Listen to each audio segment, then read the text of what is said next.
பிலிப்பியர் 1ஆம் அதிகாரம் 28ஆம் வசனம், 29ஆம் வசனம், 30ஆம் வசனம். நீங்கள் மறலாதிருக்கிறது அவர்கள் கெட்டு போவதற்கும் நீங்கள் ரட்சிக்கப்படுவதற்கும் அத்தாட்சியாய் இருக்கிறது. இதுவும் தேவனுடைய செயலே. ஏனெனில் கிறிஸ்துவனிடத்தில் விசுவாசிக்கிறதுக்கு மாத்திரமல்ல, அவர் நிமித்தமாக பாடுபடுவதற்கு உங்களுக்கு அருளப்பட்டிருக்கிறது. நீங்கள் என்னிடத்திலே கண்டதும் எனக்கு உண்டென்று இப்போது கேள்விப்படுவதுமான போராட்டமே உங்களுக்கு உண்டு. 29ஆம் வசனம் மீண்டும் வாசிக்கலாம், சத்தமாக வாசிக்கலாம். 29வது வசனம். ஏனெனில் கிறிஸ்துவனிடத்தில் விசுவாசிக்கிறதுக்கு மாத்திரமல்ல, அவர் நிமித்தமாக பாடுபடுவதற்கு உங்களுக்கு அருளப்பட்டிருக்கிறது. ஆண்டவராகிய இயேசு கிறிஸ்து நிமித்தமாக பாடுபடுவதற்கு நமக்கு என்ன பட்டிருக்கு? அருளப்பட்டிருக்கிறது. கிறிஸ்து நிமித்தமாக விசுவாசிகளாகிய நாம விசுவாசிகள் ஆனவுடனே, ஆண்டவராகிய இயேசு கிறிஸ்துவை ஏற்றுக்கொண்ட உடனே சகலமும் சம்பூர்ணமாக சுவிச்சமாக இருக்கும் அப்படின்னு நம்ம நினைச்சோன்னா, நம்மளை போல ஒரு முட்டாள் யாருமே இல்லை.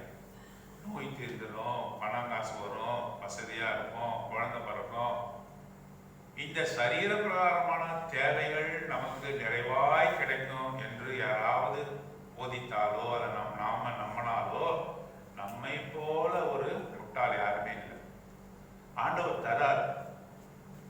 அவர் நல்லோர் மேலும் தீயோர் மேலும் தமது மழையை பெய்ய பண்ணுகிறார், சூரியனை உதிக்க பண்ணுகிறார் என்ற வாசகம் இருக்கிறது. நமக்கு மாத்திரம் அவர் சுகத்தை கொடுக்கல, அவரை விசுவாசியாளருக்கும் சுகத்தை கொடுக்கிறார். நமக்கு மாத்திரம் படி அளக்கல. ஏழைகள், திக்கற்றவர்கள், அவரை விசுவாசிக்காதவர்கள், அவரை வெறுக்கிறவர்கள் கூட என்ன செய்யறாரு? அவர் உண்டாக்கின ஜனங்கள் என்பதற்காக என்ன செய்யறாரு? அவர்களுக்கு படி அளக்கிறாரு, அவர்களுக்கு தேவையை சந்திக்கிறாரு, அவர் உணவை கொடுக்கிறாரு. அவரை வெறுத்தாலும் அவர்களுக்கு உதவி செய்கிறார். ஆகவே ஒரு விசுவாசிக்கு தான் எல்லாம் செய்கிறாருன்னு இல்லை. விசுவாசிகளுக்கு என்ன செய்கிறாருன்னா, அவர் நமக்கு பிதாவாக மாறுகிறார், அவர்களுக்கு தெய்வமாக இருக்கிறார். அவர் சிருஷ்டிகர்த்தர். ஆகவே எல்லாவற்றையும் அவர் உண்டாக்கி பரிபாலனம் செய்ய வேண்டும், எல்லாவற்றையும் அவர் ஒழுங்குபடுத்த வேண்டும். ஆனால் நமக்கு அவர் என்ன சிருஷ்டிகர்த்தர் மாத்திரமல்ல, அவர் நமது தகப்பனாக இருக்கிறார். அவர்களை காட்டிலும் நமக்கு அதிகமான உரிமை இருக்கிறது. ஆகவே விசுவாசிகளாகிய நாம் எல்லோருக்கும் கூட விசுவாசிக்கிறதுக்கு மாத்திரமல்ல, நம்ம இங்க வாசிக்கிறோம், அவர் நிமித்தமாக பாடுபடுவதற்கு உங்களுக்கு அருளப்பட்டிருக்கிறது. இன்றைக்கு முக்கியமான அந்த வார்த்தை என்ன தெரியுமா? அருளப்பட்டிருக்கிறது. கொடுக்கப்பட்டிருக்கிறது என்ற வார்த்தை இருக்கிறது, நாம் கிடைக்கப்பெற்றோம் என்ற வார்த்தை இருக்கிறது. ஆனாலும் அருளப்பட்டிருக்கிறது என்றால் கிராண்டட் என்று ஆங்கிலத்தில் போடப்பட்டிருக்கிறது. ஒரு வெர்ஷன்ல கிராண்டட் அல்லது கிஃப்டட் என்று போடப்பட்டிருக்கு. உபத்திரவத்தை யாராவது கிஃப்டா வாங்குவாங்களா? நம்ம பரிசு பொருளை எதிர்நோக்கி இருக்கிறோம், நமக்கு திருமணம் ஆகுது, இல்லை ஒரு பிறந்த நாள், யாராவது ஒரு உபத்திரவத்தை நல்லா பேக் பண்ணி நம்ம கையில் கொடுப்பாங்களா? கொடுத்தா என்ன பண்ணுவோம்? அதை ஒதுக்கி தள்ளி விடுவோம். ஆனால் ஆண்டவர் விசுவாசிகளாகிய நமக்கு அவர் என்ன கொடுக்கிறான்னு சொன்னா, உபத்திரவத்தை கொடுக்கிறார். எப்படி? அருளப்பட்டு இருக்கிறது. பரிசுத்த ஆவியானவர் நமக்கு அருளப்பட்டு இருக்கிறார்.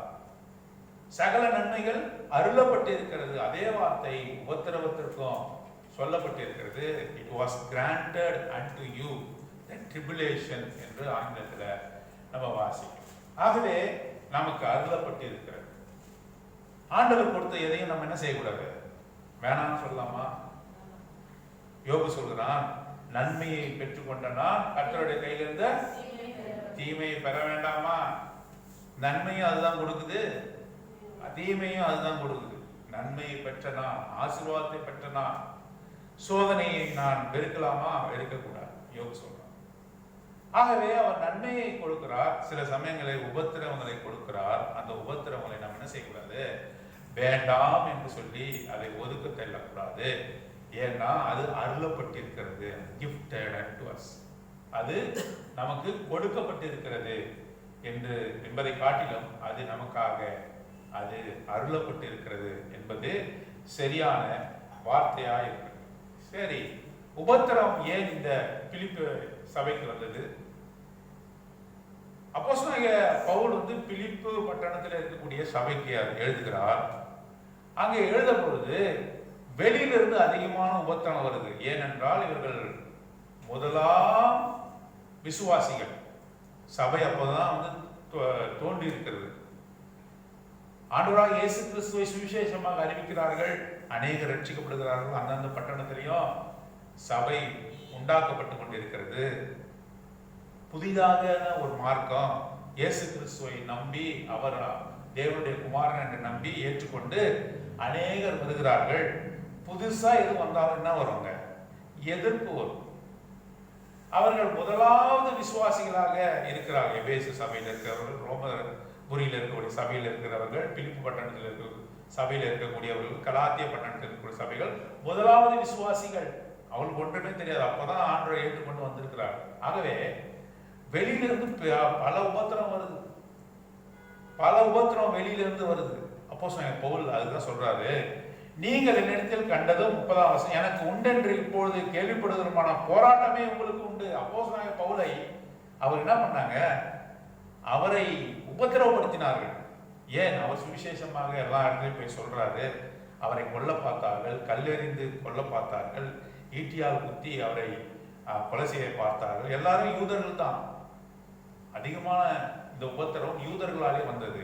அவர் எந்த பட்டணத்துக்கு போனாலும் மிக அதிகமான உபத்திரவத்தை அவர் அனுபவித்தார். ஆகவேதான் அவர் சொல்றாரு, நான் எனக்கு எப்படி போராட்டம் வருதோ சபையாகிய உங்களுக்கும் அப்படிப்பட்ட போராட்டம் வருது. எங்கிருந்து வருது? வெளியிலிருந்து வருது சொல்றேன். நான் எவ்வளவு போராட்டம் எனக்கு இருக்கிறதோ இந்த விசுவாசத்தை நான் காத்து நடப்பதிலே எனக்கு எவ்வளவு போராட்டம் என்னை வெறுக்கிறார்களோ அதே விதமாக உங்களை வெறுத்தார்கள். அதே விதமான கடினமான சூழ்நிலை உங்களுக்கும் இருக்கிறது என்று அப்போஸ்தலனாகிய பவுல் சொல்றார். இது எப்படி? சபைக்கு வெளியிலிருந்து வருகிற உபத்திரம். சபைக்கு வெளியிலிருந்து மாத்திரமல்ல, சபைக்கு உள்ளாகவும் உபத்திரம் இருக்குது. தெரியுமா உங்களுக்கு? சகோதர சகோதரிகளால் நமக்கு உபத்திரம் வரும். இதைதான் நம்ம இங்க வாசிக்கிறோம். 2ஆம் அதிகாரம், பிலிப்பியர் 2ஆம் அதிகாரம் பாருங்க, 4ஆம் வசனம். அதுக்குதான் சொல்றாரு, அவனவன் தனக்கானவைகள் அல்ல பிறனுக்கானவைகளும் நோக்குவானாக, கிறிஸ்து இயேசுவிலிருந்த சிந்தையே உங்களிலும் இருக்க கடவுது. பாருங்க 3ஆம் வசனம், ஒன்றையும் வாதினாலாவது வீண் பெருமையினாலாவது செய்யாமல் மனத்தாழ்மையினாலே ஒருவரை ஒருவர் தங்களிலும் மேன்மையானவர்களாக எண்ண கடவீர்கள். அப்படி என்ன?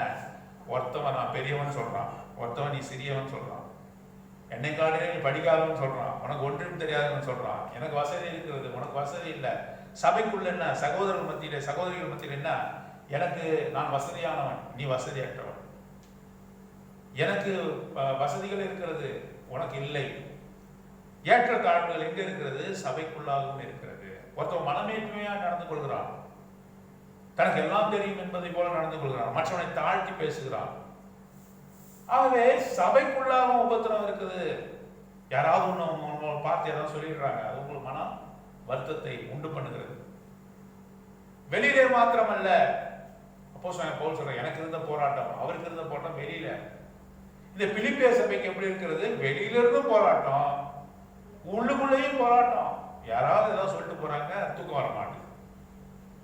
ஆகவேதான் சொல்றாரு, இங்க என்ன சொல்றாரு, ஒன்றையும் வாதினாலாவது வீண் பெருமையினால் செய்யாமல், 2ஆம் அதிகாரம் 3ஆம் வசனம், மனத்தாழ்மையினாலே ஒருவரை ஒருவர் தங்களிலும் மேன்மையானவர்களாக எண்ண கடவீர்கள். அவனவன் தனக்கானவைகள் அல்ல பிறனுக்கானவையை நோக்குவானாங்க. உங்களே நீங்க பார்த்து சுயநலமா இருக்கிறாங்க. பிலிப்பிய சபையில இருக்கவங்க எப்படி இருக்காங்க? தான் வாழ்ந்தா போதும், தான் குடும்பம் நல்லா இருந்தா போதும் அப்படின்னு நினைக்கிறாங்க. ஆகவே அவனவன் தன்னை குறித்தே பார்த்து கொண்டிருக்கிறான், ஏழைக்கு இறங்குவதில்லை, மற்ற தாழ்மையாக இருக்கிற சகோதரனுக்கு கை கொடுப்பதில்லை. ஆகவே இந்த விதமான காரியம் உங்களுக்குள்ளாக இருக்கிறது, ஏற்றத்தாழ்வு இருக்கிறது, உங்களுக்குள்ளாக சண்டைகளும் இருக்குதுன்னு சொல்றாரு. வாசிக்கலாமா? 4ஆம் அதிகாரம், பிலிப்பியர் 4ஆம் அதிகாரம் 2ஆம் வசனம் வாசிக்கிறேன் பாருங்க. கர்த்தருக்குள் ஒரே சிந்தையா இருக்க. ஒரே சிந்தையா இருந்தா அப்ப சிந்தையா இல்ல, ஒரே யூனிட்டி இல்ல, ஒப்புரவு இல்ல, அவருக்குள்ள ஒருமனப்பாடு இல்ல. இந்த சபையாருக்கு எழுதுறார், பிலிப்பு சபைக்கு எழுதுறார். கர்த்தருக்குள் ஒரே சிந்தையா இருக்க, ஏயோதியாவுக்கும் சிந்திக்கேயாவுக்கும் புத்தி சொல்கிறேன். அவங்க ரெண்டு பேரும் என்ன, அவங்க ரெண்டு பேருக்குள்ள என்ன பண்றாங்க, ரெண்டு சகோதரிக்குள்ளாக என்ன வருது, மனத்தாங்கல்கள், மன கஷ்டங்கள் வருகிறது. சபைனா ஒரே ஆத்மா வராங்க, பல பேர் வராங்க இல்லையா, அவங்கவுங்க அவங்க பல பேர் இருந்தாலும் பேக்ரவுண்ட், அவங்க குடும்ப சூழ்நிலை எப்படி இருக்கணும்னு தெரியாது.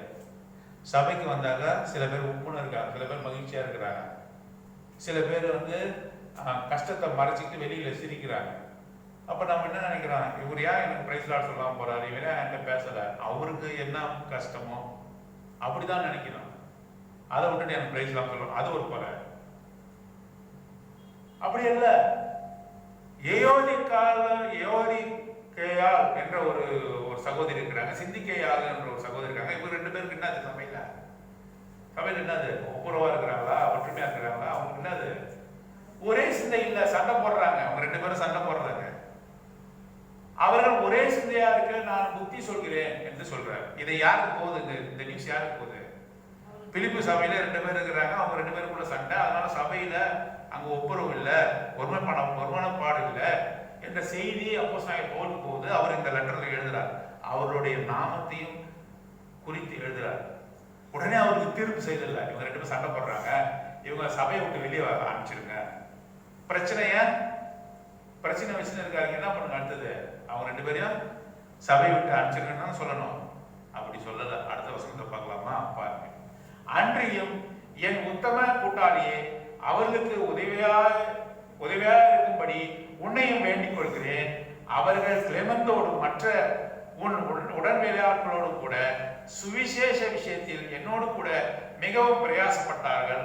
அவர்களுடைய நாமங்கள் ஜீவ புஸ்தகத்தில் யாரோட நாமம்,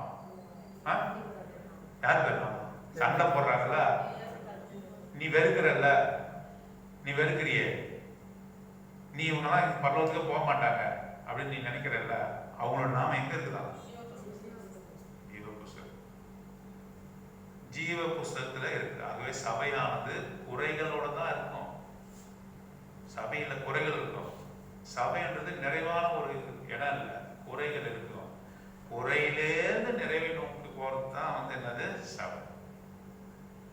ஆகவே இவர்களுக்கு நீ புத்தி சொல்லு, தங்களுக்கு இடையே இருக்கக்கூடிய மனக்கசப்பை மறக்கும்படியாக நீ வந்து அவர்களுக்கு ஊழியம் செய்ய.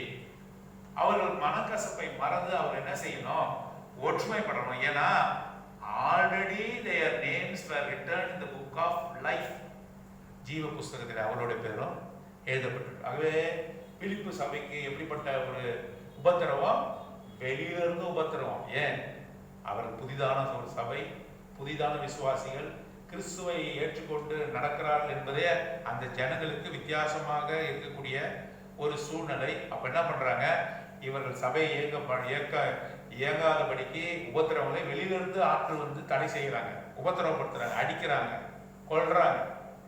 இப்படிதான் இருக்குன்னு பார்த்தா சபைக்குள்ளாக ஒற்றுமையா இருக்க வேண்டிய சகோதர சகோதரிகள் எப்படி இருக்கிறாங்க, அங்கே பிரிவினை இருக்கிறது, ஒற்றுமை இல்லை.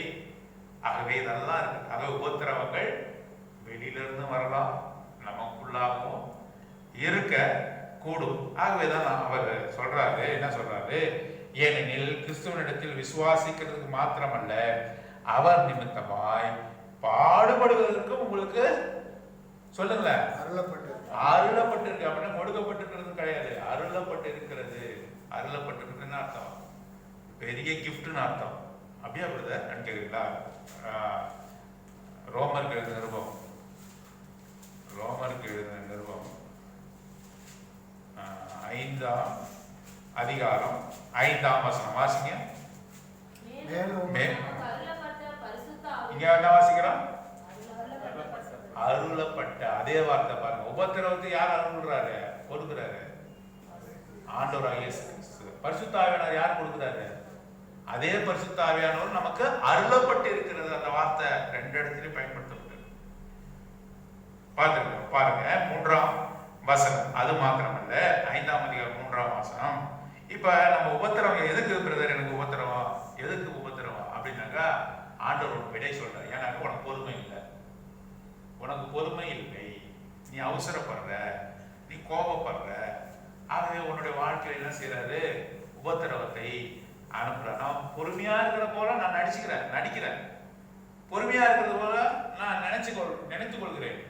ஆகவே என்ன சொல்றாரு, எனக்கு நான் பொறுமையா இல்லை என்பதை எனக்கு காட்டுவதற்காக என்ன செய்யறாரு, அவர் என்ன செய்யறாரு, அது மாத்திரமல்ல உபத்திரவம் பொறுமையும், பொறுமையை கொடுக்குது. உபத்திரவம் பட உனக்கு என்ன வரும், அடிவாங்க உனக்கு என்ன வரும், அடியாத மாடு தெரியாது உங்களுக்கு என்ன, அடிக்கலாம் மாடு என்ன பண்ணாது, படியா. அடியாத மாடு உதவாங்கன்னா தான் அது படிஞ்சு நடக்கும், அடியாத மாடு படியாது. ஆகவே உபத்திரவம் அவனுக்கு கொடுக்க உனக்கு என்ன தெரியுமா வரும், பொறுமை. எல்லாவற்றையும் பொறுமையா ஏற்றுக்கொள்ளக்கூடிய மனப்பான்மை, மனப்பாங்கு உனக்கு உண்டாகும். கோவப்பட மாட்டேன். எப்ப கோவப்பட மாட்டேன், உபத்திரவத்துல நீ பாடுபடும் போது. பொறுமை பரீட்சை என்று போடுற எக்ஸ்பீரியன்ஸ் என்ற ஆங்கிலத்துல போடப்பட்டிருக்கு. இதனால உனக்கு என்ன கிடைக்கும்னாக்கா எக்ஸ்பீரியன்ஸ் என்று சொல்றாங்க. வேலைக்கு போனா என்ன கேட்கறாங்க, உங்களுக்கு எத்தனை வருஷம், நாங்க டிகிரி PhD படிச்சிருக்கேங்க, இருக்கட்டும், இந்த தொழில உனக்கு எவ்வளவு அனுபவம் இருக்குதுன்னு கேட்கறாங்க. படிப்பு இருக்கட்டும்பா, உனக்கு என்னது எவ்வளவு அனுபவம், எக்ஸ்பீரியன்ஸ். உபத்திரவம் எதை கொடுக்கிறது, பொறுமையை கொடுக்கிறது.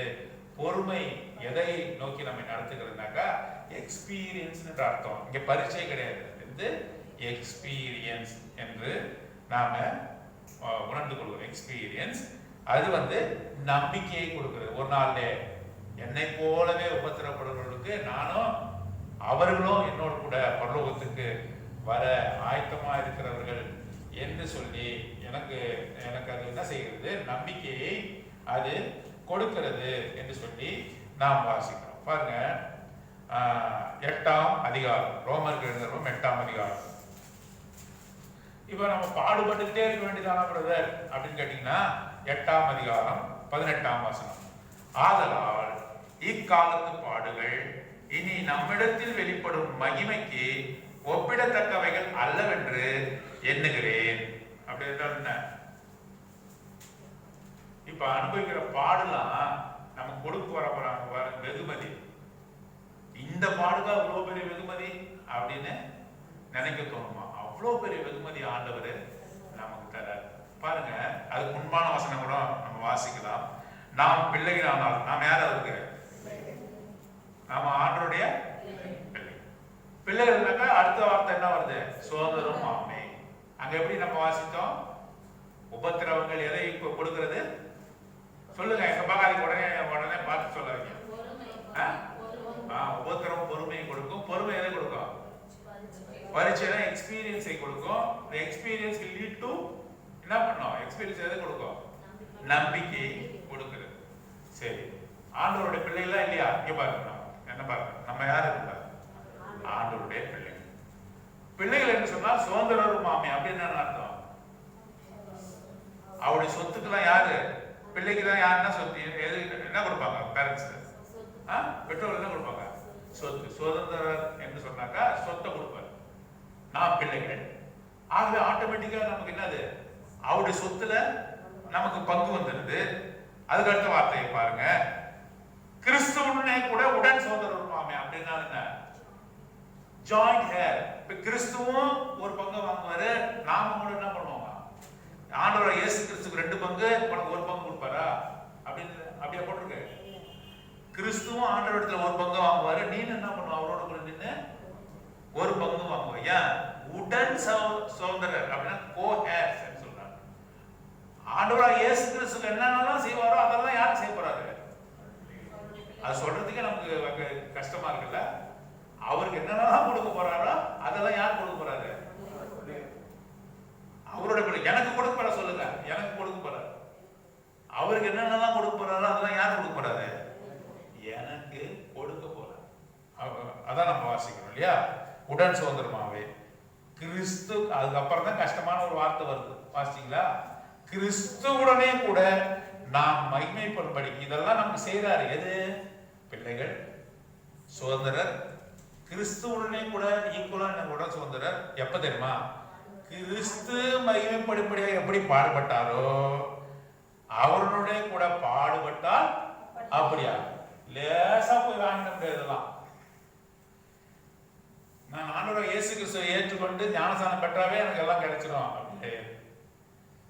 கிறிஸ்துவுடனே கூட நீ பாடுபட்டாதான் நீ தேவனுடைய பிள்ளை என்று சொல்லுவார். உன்ன வா மகனே என்று சொல்லுவாரு. அவரோடு கூட நிற்கிறான். பரலோகத்தினுடைய காட்சியை ரெவலேஷன்ல வாசிக்கிறோம். என்ன வாசிக்கிறோம்?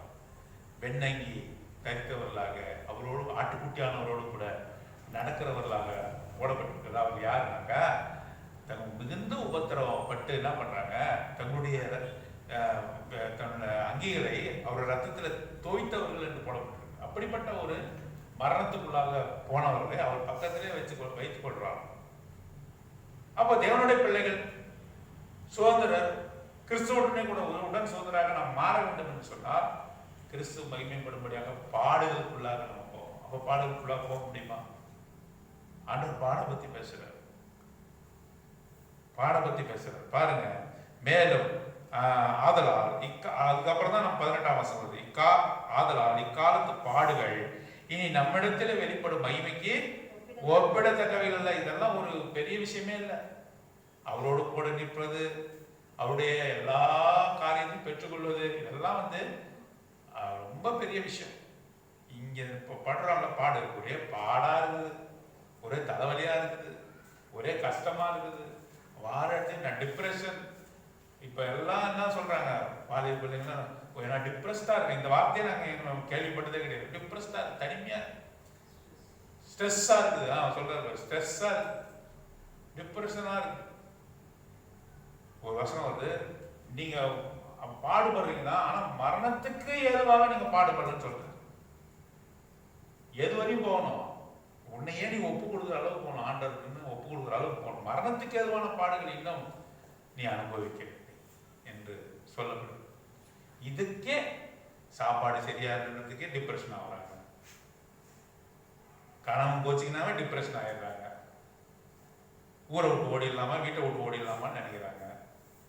வேலை கிடைக்கலன்னு நினைக்கிறாங்க. எல்லா விதமான வாய்ப்பும் இப்ப இருக்குது. எல்லா விதமான வாய்ப்பும் இருக்குது ஜீவனம் பண்ணுவது. அப்படி இருந்தும் கூட மனமடிவு உண்டு. ஏன்? இந்த உபத்திரவத்தை நாம் தாங்க நாம இல்லை. அப்படிப்பட்ட ஒரு சூழ்நிலைக்குள்ளாக நாம் காணப்படவில்லை. 2 கொரிந்தியர் 1ஆம் அதிகாரம். 2 கொரிந்தியர் 1ஆம் அதிகாரம் பாருங்க. 2 கொரிந்தியர் 1ஆம் அதிகாரம் 6ஆம் வசனம் 7ஆம் வசனம் வாசிங்க. நாங்கள் உபத்திரவப்பட்டாலும் அது உங்கள் ஆறுதலுக்கும் ரட்சிப்புக்கும் ஏதுவாகும். நாங்கள் ஆறுதல் அடைந்தாலும் அதுவும் உங்கள் ஆறுதலுக்கும் ரட்சிப்புக்கும் ஏதுவாகும். நாங்கள் பாடுபடுகிறது போல நீங்களும் பாடுபட்டு சகிக்கிறதுனாலே அந்த ரட்சிப்பு பலன் செய்கிறது. நீங்கள் எங்களோட கூட பாடுபடுகிறது போல எங்களோட கூட ஆறுதலும் அடைகிறீர்கள் என்று நாங்கள் அறிந்து உங்களை குறித்து உறுதியான நம்பிக்கையுள்ளவர்களாய் இருக்கிறோம். பாடுபட்டாதான் நமக்கு என்ன கிடைக்கும்? பாடுபடாமே ஆறுதல் கிடைச்சதுன்னு சொன்னாக்க எப்படி? ஒரு நிழல்ல நின்றுட்டு எனக்கு வெயிலோட அருமை தெரியும்னா சொல்ல முடியுமா? நிலத்துல வெயில்ல போய் உழுதுட்டு வரவங்க தான் அந்த நிழலோட அருமை தெரியும். ஏசியே போட்டு உட்காந்து இருந்துட்டு எனக்கு வெயிலோட அருமை தெரியும் சொல்ல முடியுமா? அர்த்தம் போய் சொல்றான்னு அர்த்தம். ஆகவே பாடுபட்டாதான் ஆண்டவர் நமக்கு என்ன செய்யறாரு? ஆறுதலை நமக்கு நம்முடைய வாழ்க்கையில அனுப்புகிறார் என்று சொல்லி நாம் பார்த்தோம். கடைசியாக ஒரு வார்த்தையை நாம் வாசித்து முடிக்கலாம். 1 பேதுரு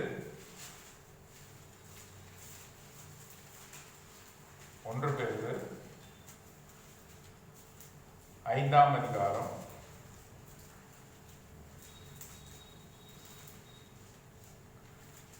10ஆம் வசனம். நம்ம எல்லாரும் சேர்ந்து வாசிக்கலாம்.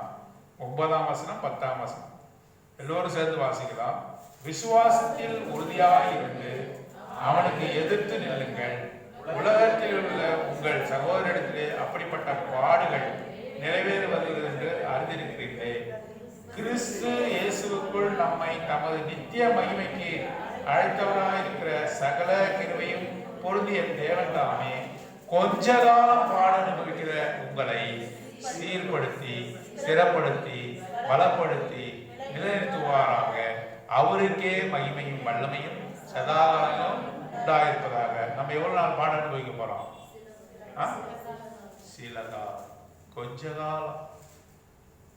காலம் அவர் அந்த மகிமையை நம்ம அடைய போறோமே, அதுக்கு இந்த பாடுகள் ஒரு ஈக்குவலே கிடையாது. இதுக்கு அவ்வளவு பெரிய பரிசு. கொஞ்சம் தான் நம்ம வேலை செய்ய போறோம். ஆனா அவருக்கு என்ன, அதுக்கு பல மடங்கு கூலியை கொடுக்க அவர் ஆயத்தமா இருக்கிறார். கிறிஸ்து இயேசுக்குள் நம்மை தமது நித்திய மகிமைக்கு அழைத்தவராய் இருக்கிற சகல கிருபையும் பொருந்திய தேவன் தாமே கொஞ்ச காலம் பாட அனுபவிக்கிற உங்களை சீர்படுத்தி, பாட அனுபவிக்கிற போதே நமக்கு என்ன பண்றாரு, ஆறுதலை கொடுக்குறாரு. அப்படியே நட்டாட்டில் விட்டுட்டு போறது இல்லை. நீ பாடுபடுறியா, நீனே பாடுபட்டு வா அப்படிலாம் அவர் செய்யறது இல்லை. சாட்ராக் மேஷாக் ஆபத்நேகோ அந்த 7 தடவைக்கும் அதிகமான நெருப்பை அங்கே உண்டு பண்ணி அவரை போட்ட பொழுது நெருப்புல அவிஞ்சி வரட்டும், வெளியே வரட்டும் விட்டாரா? அவரோட யாரு இருந்தாரு?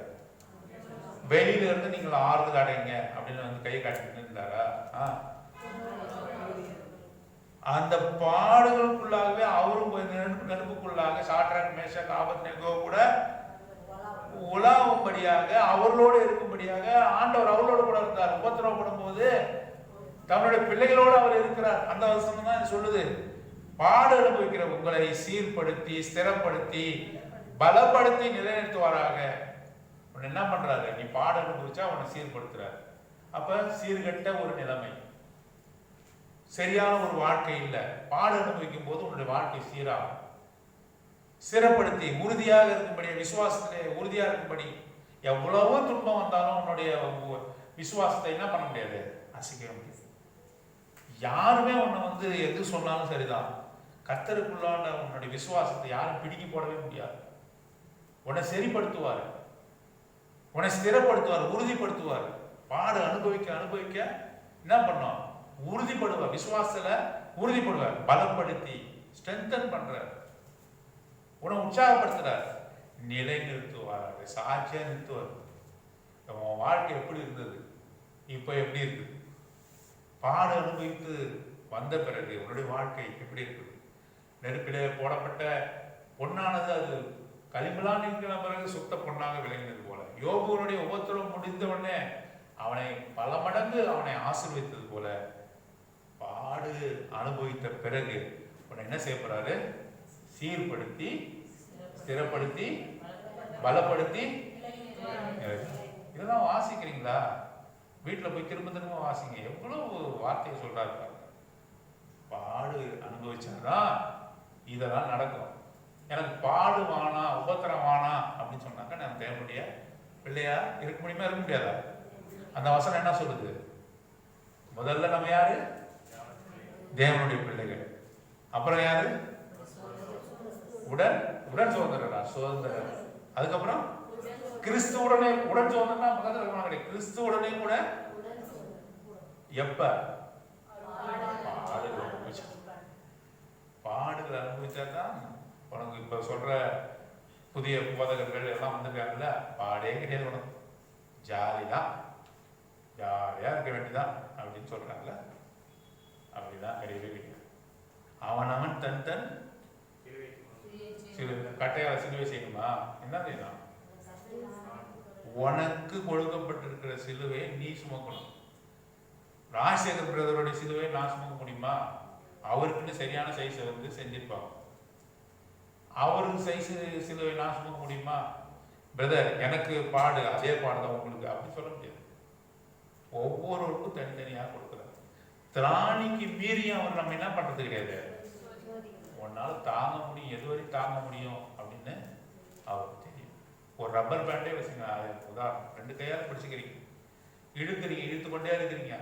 ஒரு கட்டம் வந்தவொடனே என்ன உடையிற வரையுமே இழுக்கிறீங்க, இல்லை பிச்சுக்கு போற வரையும் இழுக்கிறீங்க. எது வரையும் இழுக்கிறீங்க உங்களுக்கே தெரியும். இதுக்கு மேல இழுத்தா ஒரு பலூனை ஊதுறீங்க, ஒரு பலூனை ஊதுறீங்க, ஊத ஊத பெருசாகிட்டே வருது. இந்த ரோம் அளவுக்கு பெருசாக ஊதுவீங்க. என் புள்ள இன்க்ரீஸ் பண்ணுவான், இல்லை என்கரேஜ் பண்ணுவான். என்ன பண்ணுவான் பையன், அவங்களை ஊத சொல்லிட்டு என்ன சொல்லுவான், அப்பா ஊதுப்பா ஊதுப்பா சொல்லிட்டு அவன் என்ன பண்ணுவான், காதை அவன் காதை முடிப்பான். ஏன் முடிவான்? வெடிச்சுன்னு அவனுக்கு தெரியும். ஆனாலும் இவருக்கு தானே வாய் எதாவது போகுது, அவருக்கு எதாவது ஆகும். ஆனாலும் அவன் பெரிய பலூன் பார்க்க ஆசைப்படுறான். ஆனால் அவன் ஊதுற அப்பாவுக்கு என்ன தெரியும், இதுக்கு மேலே ஊதுனா பேடிச்சிருந்து போதுமான்னு சொல்லிட்டு அதை கையில் கட்டுறான். எவ்வளவு தூரம் உன்னை வந்து நீ தாங்குவேன்னு அவனுக்கு தெரியும். உபத்திரவத்தில் அவனுக்கு கைவிடுகிற தேவன் அல்ல. அவர் என்ன பண்றாரு, உன்னோடு கூட சீர்படுத்தி சிறப்படுத்தி பலப்படுத்தி நிலைநிறுத்தும்படியாக உன்னை பாடுகளுக்குள்ளாக அவர் கொண்டு சென்றாலும் கூட உன்னை என்ன செய்யறாரு, உன்னை உறுதிப்படுத்துறார். உனக்கு பாடு வேணும், உனக்கு பாடு கொடுக்கணும். ஆண்டவரை நீ கொடுக்குற பாடுகளுக்காக நன்றி என்று சொல்லும்படியாக ஆண்டவர் நமக்கு செய்கிறாரு. ஆகவே நாமும் கூட அவரிடத்தில் ஒப்பு கொடுத்து பாடுகளை ஏற்றுக்கொள்வர்களாக காணப்பட தேவன் தாமே நமக்கு உதவி செய்வார்.